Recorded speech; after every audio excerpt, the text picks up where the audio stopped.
여러분, 잘 생각해 보십시오. 우리가 마음으로 계획할지라도 그 일을 이루시는 분은 여호와 하나님이십니다.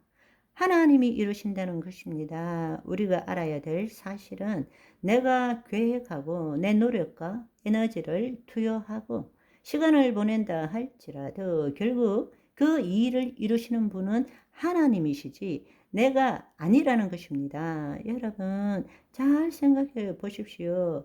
내가 너희에게 말하노니 무엇이든지 기도하고 구한 것은 얻은 줄로 믿으라. 그리하면 그대로 되니라.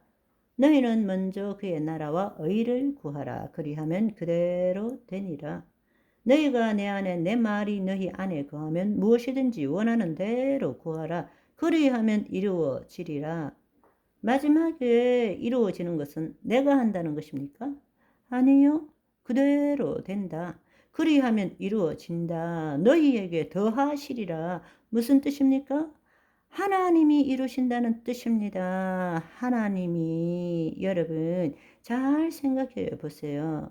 여러분, 이걸 잘못 들으면 오해할 수 있습니다. 잘 생각해 보세요. 내가 어떤 물건을 구입해야 한다고 생각해 보십시다. 그러면 그 물건을 구입하기 위해서는 돈이 있어야 돼요. 돈을 벌어야 돼요. 돈을 벌기 위해서는 일해야 돼요. 그런데 그렇게 생각하는 것이 이 세상의 사고방식입니다. 물건을 사려면 돈이 있어야 되고 돈을 벌려면 일을 해야 되고, 그렇죠? 동시성이 아니라 이 시간 속에서 노력을 투자하고 인과 법칙에 따라 제대로 일해야 돈을 버는 것이고 돈을 가져야 물건을 사는 것입니다. 그렇지만 여러분, 한번 생각해 보세요. 누군가가 와서 나에게 그 물건을 살 만큼의 돈을 주었다고 가정해 보세요. 행복하지 않으세요? 좋지 않아요?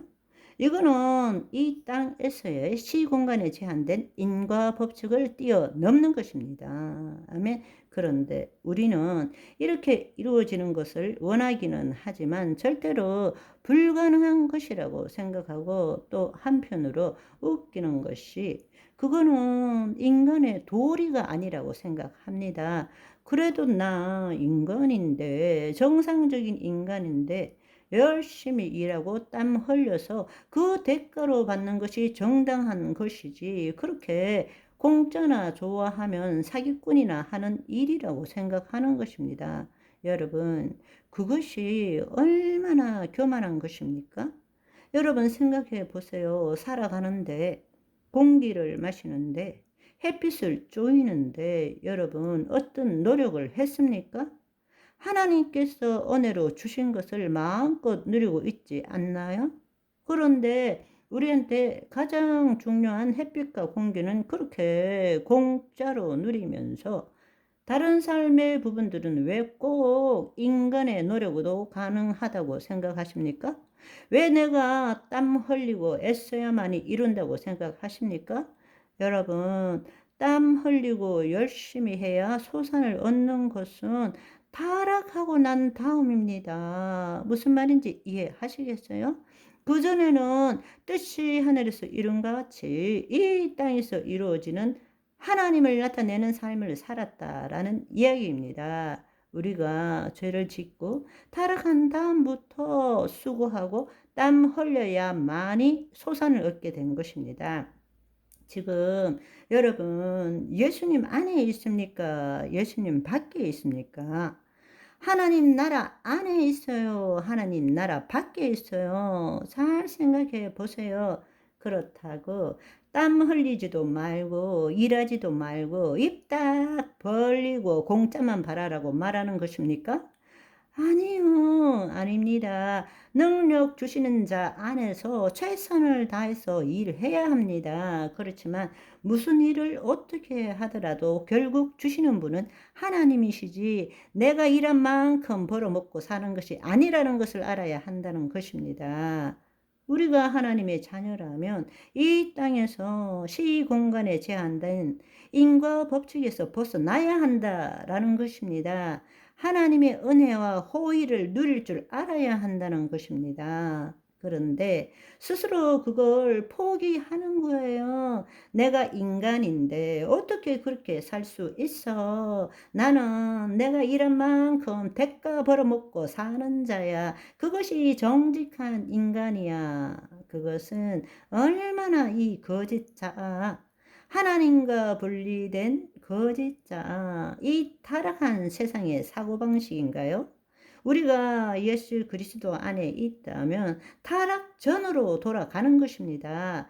하나님을 나타내기 위해서 하나님이 능력 주시는데 최선을 다해서 땀 흘리고 살아야 합니다. 그러나 내가 일한 만큼, 내가 노력한 만큼 대가를 받는다? 그것은 이 땅의 법칙, 타락한 세상의 법칙입니다. 하나님의 은혜와 호의를 누릴 줄 알아야 합니다. 이 세상에 속한 사고방식에서 벗어나면 벗어날수록 우리는 하나님의 더 큰 은혜와 호의를 누리는 것입니다. 이것이 바로 하나님 자녀의 삶입니다. 여러분에게도 가끔씩 어쩌다가 한 번씩 그런 것을 경험하지만 여러분이 지금 이 세상의 법칙에서 벗어나면 우연히라고는 도저히 말할 수 없는 은혜들이 여러분의 삶에 나타난다는 것입니다. 제 삶이 바뀐 것이 그것입니다. 제가 자랑할 수 있는 것은 내 능력 이상의 삶을 산다는 것입니다. 제가 여러분들에게 하나님의 말씀을 전하는 것을 꿈에서라도 생각해 봤겠습니까? 사회생활을 할 수 없을 정도로 혼자 크고 모든 것을 혼자 하다못해 대학도 검정고시로 들어갔는데 인생에 단체 생활이 없어요. 월급을 받은 적도 없고 첫 사회생활이 사업인데 평생을 독불장군처럼 내 하고 싶은 대로 내 마음대로 하고 사니 친구도 하나 없어요. 친구의 필요성 자체를 못 느껴요. 그런 고집불통 박희숙이 누군가와 이렇게 소통한다는 것은 순전하게 하나님의 은혜인 것입니다. 아멘. 물론 지금도 소통이라기보다는 일방적인 것이기는 하지만 어쨌든 오늘은 여기까지. 바이바이.